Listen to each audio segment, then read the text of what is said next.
मला वाटतं प्रेक्षकांची टेस्ट पण थोडीशी बदलली आहे. मला असं वाटतं की टेलिव्हिजन आता म्हातारा झाला.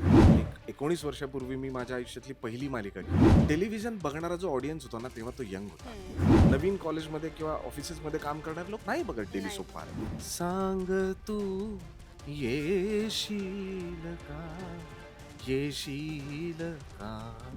नमस्कार, मी दीप्ती केतकर नमस्कार, मी हरीश दुधाडे.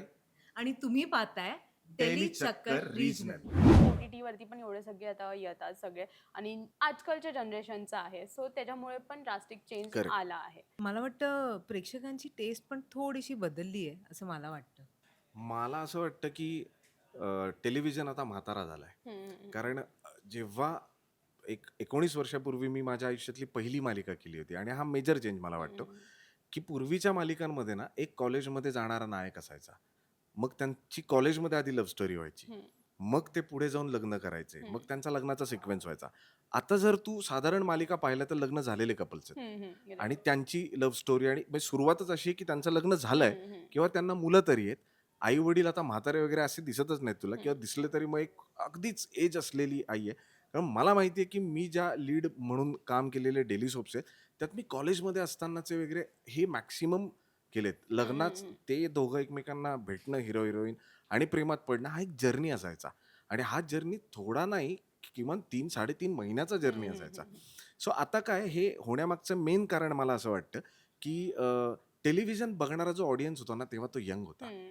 आता कुठेतरी काय झालंय Netflix असेल किंवा ह्या इतर ओ-टी-टी आपण ज्याला हं. म्हणूया, ओ-टी-टीमुळे, फोनमुळे किंवा बाकीच्या ॲप्समुळे टेलिव्हिजनचा ऑडियन्स थोडासा डायव्हर्ट झाला डायव्हर्ट आणि झाले. आता राइट. जो उरलाय कोर ऑडियन्स, तो आता ज्याचं वय झालंय, हं. हं. तो आता साधारण एक नवरा-बायको, मुलं आता सगळे पण आम्ही मालिका बघतो हां हं. तुमच्या, हं. हं. असं आहे. म्हणजे जेन किंवा नवीन कॉलेजमध्ये किंवा ऑफिसेसमध्ये काम करणारे लोक नाही बघत डेली नाही सोप फार. बघत. हं. सो आता टेलिव्हिजनचं एज वाढल्यामुळे सगळ्या पात्रांचं वय वाढलंय. हं. त्यामुळे गोष्टी बदलल्यात, गोष्टी सगळ्या मॅच्युअर झाल्यात हं. आणि आता मॅच्युअर लव्ह स्टोरीज बघायला लोकांना जास्त आवडतं. राइट. तू कुठलीही मालिका दे, कॉलेज गोईंग मालिका करूया, लोकांना नाही, लोक ते अप्रिशिएट नाही करत हं. तेवढं. कारण तो क्राउड नाहीये बघणारा आता.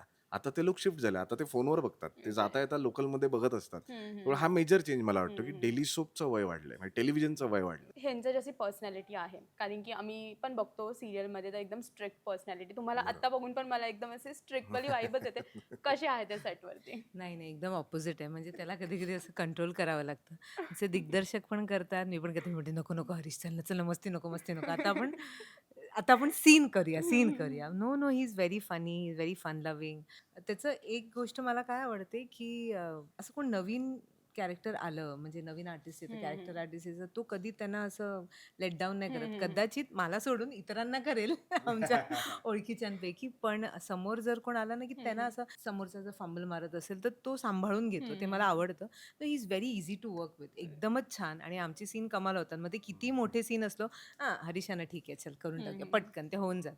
अजिबात नाहीये. ते फक्त आय थिंक त्याचे डोळे आणि त्याची मिशी मला वाटतं म्हणून हां, असं वाटतं. त्यामुळे. त्याच्यामुळे. पण no, no, he is a fun loving guy. एकदमच राइट, छान. Right, right. आणि मी तुमचे एवढे सगळे टॅलेंट बघितलेत आता रील्सवरती. तुम्ही गाणं सुद्धा गाता, तुम्ही कविता सुद्धा लिहिता. तर एक गाणं अनुप्रियासाठी. बोलावल्या वाचूनही मृत्यू जरी आला इथे थांबेल तोही पळभरी पण सांग तू येशील का, येशील का. सखी मंद झाल्या तारका. वाह! वाह! खूप छान, वाह! खूप खूप छान. छान. खरंच खूप खूप छान. छान. Thank you. मस्त, खूपच मस्त. मस्त. छानच खूप गात होता. हां. आणि मी पण तेच बघितलं गिटार वगैरे घेऊन तुम्ही गात होता आणि खूप छान वाटलं तुमचं ते टॅलेंट सुद्धा बघून, कविता सुद्धा म्हणता. येस. खूप छान वाटलं. आणि तुमच्या दोघांचे रील्स पण खूप व्हायरल होतात, खूप आवडतात. प्रेक्षकांना खूप थँक यू आवडतात. थँक पुढे ट्विस्ट काय येणार आहे आणि फॅन्सला स्वीट लव्हली मेसेज? ट्विस्ट काय येणार आहे हे आमच्यासारखंच तुम्ही पण जरा आम्ही जेव्हा वाचतो तेव्हा आम्ही अरे बापरे हे घडतंय का असे रिॲक्ट होतो. तसंच आम्हाला हीच रिॲक्शन तुमची बघायला सुद्धा आवडेल आणि मनापासून एक गोष्ट सांगेन की आजपर्यंत जे प्रेम तुम्ही आम्हाला देत आलात असंच प्रेम या मालिकेला देत राहा. कारण की तुमचं हे प्रेम आम्हाला चॅनलमधून बाहेर फिरताना लोकांकडून हे आम्हाला मिळत राहतं आणि मला असं वाटतं की जेव्हा आम्ही 13 तास काम त्याच्यावर 4 तास प्रवास असं 17-18 तास काम करत असतो. त्यावेळी तीच पोचपावती असते की ज्यामुळे रोज एका नवीन एनर्जीनं आम्ही काम करतो. त्यामुळे तुमचं प्रेम असंच राहू द्या. आजकाल सोशल मीडियाद्वारे तर पोचपावती मिळतच असते हम्म. कुठेतरी. आत्ता बऱ्यापैकी एक 3-4 महिन्यात आधी कसं होतं ते दीप्तीवरचं प्रेम होतं. आत्ता गेले 3 महिन्यात मला अनुप्रियावरचं प्रेम कळतंय. सोशल मीडियावर मला खूप DMs येतात आणि खूप छान-छान लिहून येतं. तर खूप जसं हरीश म्हणाला, की बरं वाटते, की आम्ही हे इतकी मेहनत करतो. कारण खूप मेहनत असते हम्म. आणि आमचीच नाही सगळ्यांची, अख्ख्या युनिटची, अख्ख्या टीमची मेहनत असते. त्याचबरोबर चॅनलची असते. ती जेव्हा अप्रिशिएट केली जाते तुमच्याकडनं आणि तर बरं वाटतं. खूपच असं मनापासून बरं वाटतं. पुन्हा एकदा सांगेन, की आमचा शो आता 7 वाजता लागतो सन मराठीवर आणि 10:15लाही लागतो. तर नक्की पाहत राहा. मी संसार माझा रेखिते दररोज 7 वाजता आणि 10:15 वाजता. धन्यवाद.